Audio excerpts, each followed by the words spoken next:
Good afternoon and welcome to the last episode of NAIT NewsWatch for the winter semester. Over the last 14 weeks, we've been hard at work crafting our best stories. However, these pieces were a little bit too long for a regular show.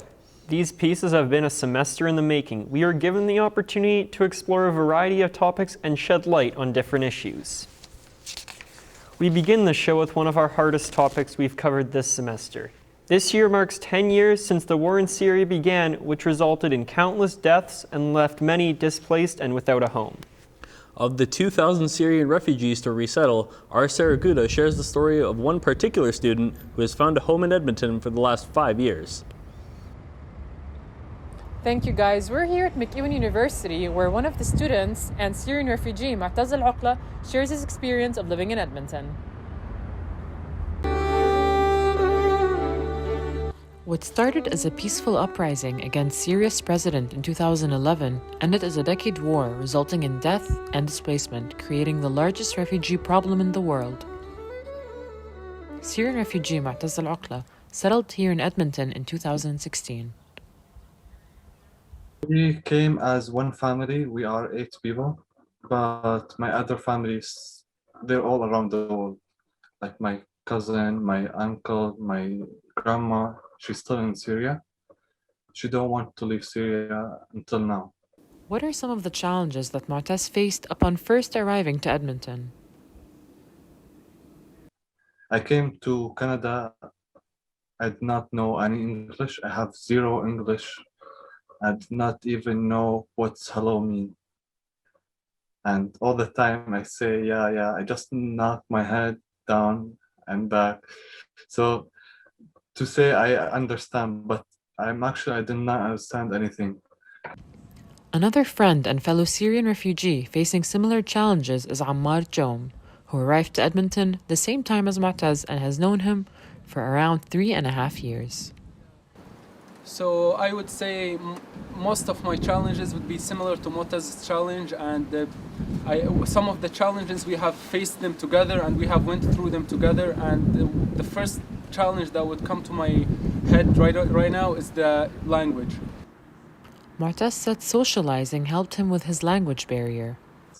I start working and studying, volunteering to learn more English. I like to talk to other people. I like to make connection.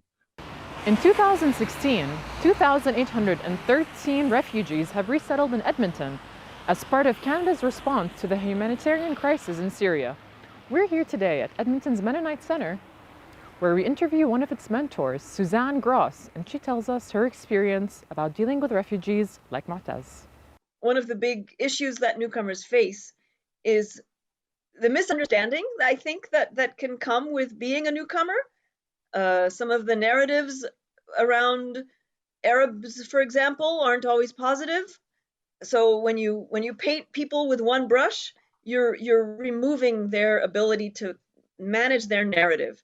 Currently attending McEwen University, Mu'taz hopes to become a lawyer one day. In his spare time, he volunteers to help and support newcomers and refugees in Edmonton. All refugees here, they came just for peace, not for making trouble. For those who make trouble and want to make a problem with other people, they just maybe they don't want to make trouble, but they have hard time to communicate. This has been Sarah Gouda, NewsWatch Extra.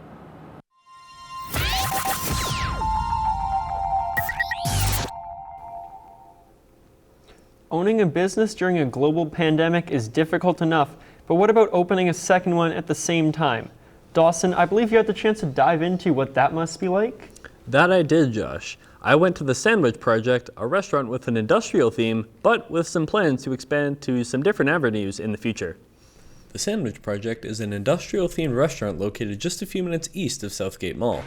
Owner Casey Browning had been visiting the location where the store currently stands for quite some time. The business that was previously at that location had been going up for a few months, so we decided to scoop it up.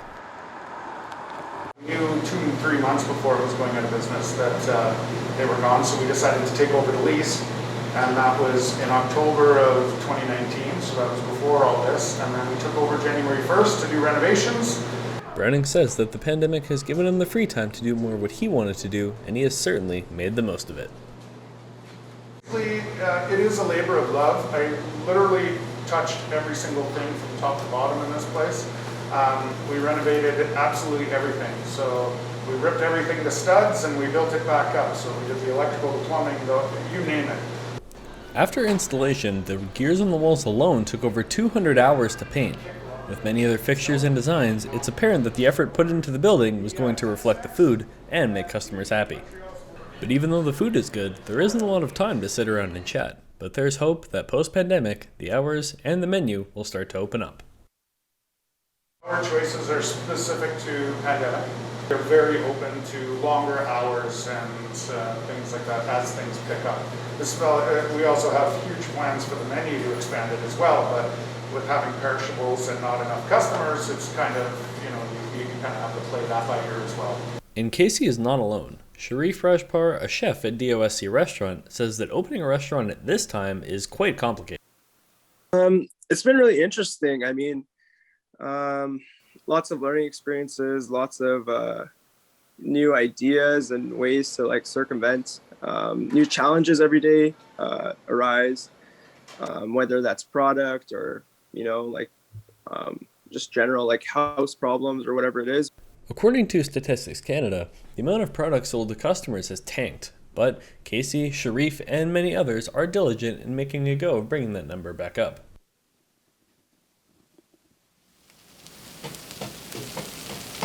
Now, in times like these, it takes a special type of ambition to open a restaurant.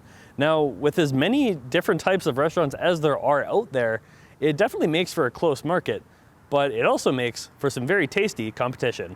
Dawson Patrician, NewsWatch Extra. Online dating during the pandemic has created a whole new set of challenges for people looking for love.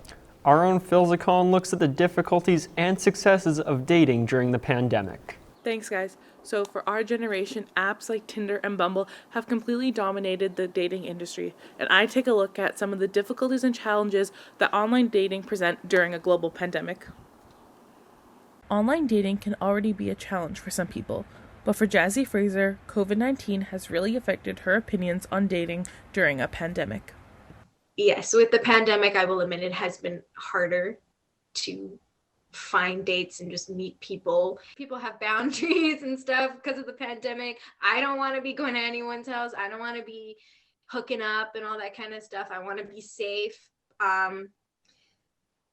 But, there are a lot of people on these online platforms that are solely just trying to have sex with people. And then there are people out there that actually want to date people, actually want to find someone. While Jazzy says there are pros and cons to finding someone to date online versus in person, she prefers the in-person connections. You are face to face with them. You can connect with them, eye contact, all that kind of stuff. You're not just typing on a phone screen first and then meeting them later. No, I know what this person looks like. Dr. Tracy Muth, a psychologist and relationship expert, says that the rise of online dating has increased over the last 10 years. And while COVID has brought challenges for many single people looking for love, it can be a good starting point for creating relationships. An online relationship can build a really good foundation because it's not just about hooking up, and it's not about hooking up with lots of people. So you can spend time really talking about common interests, common goals, what you each deeply believe, and you can build a really good foundation for what you want out of a relationship. And that was the case for Saffron Newton and George Miko, a couple who met on Tinder in the summer of 2020 and have been together ever since. While George and Saffron have only seen each other a handful of times in person, they have managed to become really close. But it wasn't easy at first. I found it really hard to find things to talk about because you haven't met the person in real life. So, you ask them all the classic questions. What's your favorite color? What do you like to listen to and do for fun? And then eventually you kind of run out because you haven't gone on a proper date. You haven't met in real life yet. Despite not seeing each other in person for a few months, their first in-person date went really well. I'm going for a nice hike around the ravine. She took me to where she grew up, kind of area. It was nice. It was nice to kind of see a little bit of her backstory. So while there are many struggles and successes with online dating, Jazzy is hopeful about meeting new people. I did have that one date. It was great. The only thing that was different was that we were wearing masks. Dating during the pandemic can be difficult, but online platforms like Bumble and Tinder are helping people during this difficult time. Phil Khan, NewsWatch Extra. So Dawson, are you doing any kind of swiping, Tinder, Bumble, anything like that? No, not for me. I'm currently in a relationship at this time, but my best wishes to those looking for their special someone. Coming up after the break, we talk the art on the streets and the business of card collecting.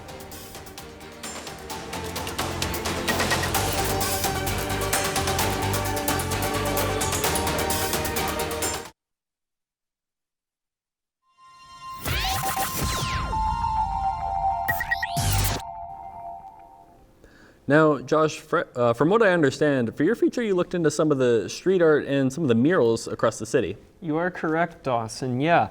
When I was taking the bus to NAIT for first semester and driving through downtown, I would always see these huge murals on the sides of buildings. They would just always catch my eye, and I really wanted to dive deeper into the culture surrounding these pieces.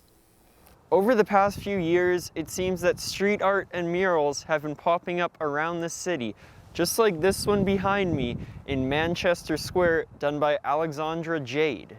It's been an amazing experience. It's something I honestly never thought I'd be doing, but I wouldn't change it for the world. Over the past 6 years, street art has become more accepted, and now blank walls are filled with color. So it just brings like this sense of joy. Instead of having a blank wall, it makes people feel more welcome to the space. Even safer sometimes, just seeing artwork, it brings a smile to your face. People go, and it's amazing that people go around the city and like hunt for these pieces of artwork, and it's something they don't see every day, and to me it's an everyday thing that I do. So I feel pretty lucky that I get to do this for a living. What you're seeing is a lot of developers are looking at ways to engage the community and get people out and engaging with their spaces. That entrepreneurial spirit of the next generation taking over has really opened up the doors. There's lots of curiosity around these beautiful, big projects. I think really it's the sheer willpower of the artists to get out there and persevere through the red tape, persevere through the funding. There's a lot of really blank stucco walls, and it's just prime for art and color. And I think there's interest in adding beauty in the world. I know there are people that would rather see a blank, clean wall. They actually really would, but I think there are fewer than the rest of us that don't mind seeing a bit of color. And now, in times when people are not traveling, these touches of color are giving people something magical to find in their city.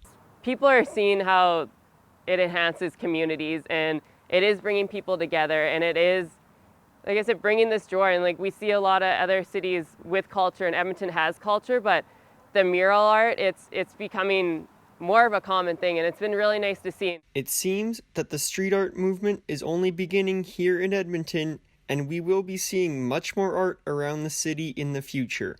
Josh Howrelak, NAIT NewsWatch Extra.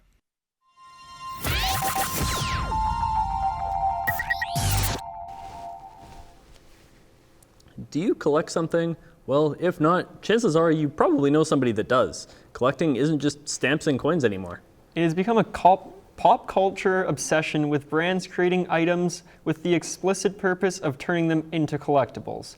Well, our Thomas Doucette took a deep dive into the world of card collecting. Thanks, guys. Yes, a couple weeks ago, I was able to take a deep dive into the world of collectibles, including cards, figurines, and everything like that. I talked to psychologists as well as talking to the fine folks here at Red Claw Gaming to see what's been going on in the world of collecting. Has demand risen, gone down? How has COVID affected everything? Well, we'll take a look at all that and more. It generally starts at a store like this in a neighborhood like yours. There's been an increase all across the board in pretty much every hobby area I have in the store. We've noticed the trading and the collectible card games have definitely picked up, however. Dave has owned this store for 6 years now. They sell all sorts of things, from figurines to paint to board games, but perhaps the most important things for sale in this store are magic cards. I'm not talking about the David Copperfield rabbit out of a hat type of magic. I'm talking about Magic the Gathering, the hit card game with over 40 million players since its release in 1993. Well, Magic the Gathering is a collectible card game. You buy cards, play with them, collect them, and trade them. This game has its dedicated followers. At the moment, because I did just purge around 6,000 cards from my collection, I'm sitting around 13,000. But like everything else, COVID-19 and the government-mandated shutdowns changed the way collecting is done. But for Dave, it might have been a push to change for the better. So we had to enter our entire inventory online, and that has led to a significant increase in sales because now people from across the city can see our product and actually come compare prices and then come in. Especially if you're looking for that one card, it's a lot more convenient to be able to check out 3 or 4 stores from your house. And that shift to online has meant big profits for those who have the inventory. Because we're online now, we've been selling around $4,000 of singles every month, which is a definite uptick, probably by 50% from what we were doing before. But getting those cards can prove to be tricky right now. Dave has constantly been shorted on cards because of supply chain issues during the pandemic. I originally asked for 48 units, and I ended up getting 24. So I got exactly half of what I asked for, and I was sold out in 7 days. But why are these cards so popular? Why do people collect anything? Mainly out of interest or attraction, I think. Some things just really appeal to people. So though with card stores like this, you can't stick around right now because of COVID regulations. That doesn't mean the fun has to stop there. They still offer these card packs that you can buy. They offer some cards that you may need, and sometimes if you're lucky, you'll get something really expensive. And these collections can be worth a pretty penny if you get your hands on the right cards. Because of something called reserve list buyouts, my collection is probably worth between $12,000 and $15,000. But money isn't everything, because when it really comes down to it, collecting Magic cards or anything else is just supposed to be fun. Thomas Doucette, NewsWatch Extra. Well, there we have it. 15 weeks, 12 shows, and dare I say, 0 star wipes in the books. It's a little bittersweet, but I'm looking forward to what we and the other NewsWatch crew have in store for their careers. After being with everyone here for the past 3 semesters, I have to say I'm pretty impressed by how far we've come. It seems like only yesterday we were starting this program. But you know what they say, time flies when you're having fun. That's very true. It's hard to believe that now that we're done and this is the last time anyone will see us on NewsWatch. Definitely. Well, for the final time this semester, this has been NAIT NewsWatch. Have a good summer.